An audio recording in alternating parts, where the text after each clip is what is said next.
À Cotonou, comme dans plusieurs villes du Bénin, il n'est pas rare de voir des produits cosmétiques de toutes sortes sans protection aucune, exposés au soleil et à toutes sortes d'intempéries dans les marchés et au bord des voies. Ces différents produits, ne respectant pas les règles de conservation, attirent bon nombre de personnes pour son coût visiblement abordable. Il m'arrive d'acheter ce genre de produits, surtout quand je n'ai pas assez d'argent. Le prix des pommades à la pharmacie est élevé. Quand tu n'as pas entre 8 000 et 12 000, c'est difficile d'avoir une bonne pommade. Alors que chez les vendeuses des marchés, avec 1200, tu as déjà une pommade.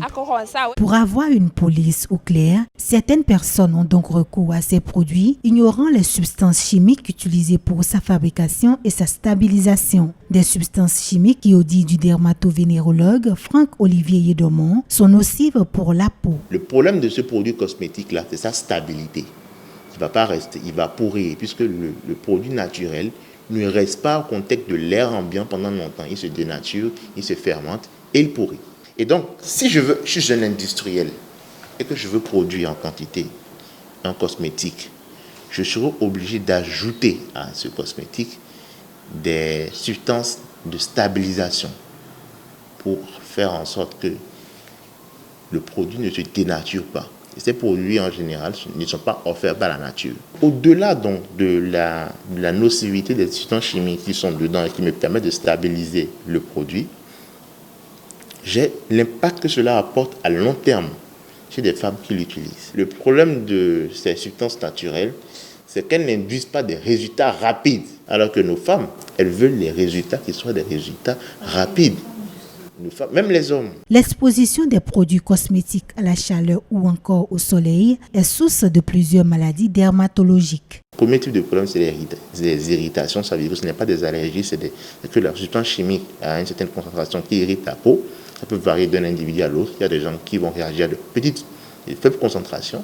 Il y en a d'autres qui vont réagir à de hautes concentrations. Le deuxième problème, c'est les problèmes d'allergie. Ici, ce n'est pas de l'irritation.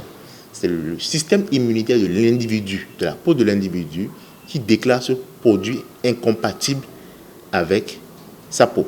Ensuite, après ça, si vous avez des produits chimiques, c'est que vous pouvez avoir des vergetures, c'est que vous pouvez avoir des trous pigmentaires, une partie qui est rouge, une partie qui est noire, etc. etc. Pour pouvoir écouler leurs produits, les vendeuses se promènent sous le soleil. Parfois, quand tu passes une pommade sur la peau, tu as une sensation de brûlure. Puis après, tu remarques que ton teint n'est pas uniforme. Il faut reconnaître que ces pommades abîment sérieusement notre peau. Franck-Olivier Yedomont invite chacun à prendre soin de sa peau pour une meilleure santé. Cela passe par la connaissance de son type de peau avant l'adoption d'une gamme de produits cosmétiques.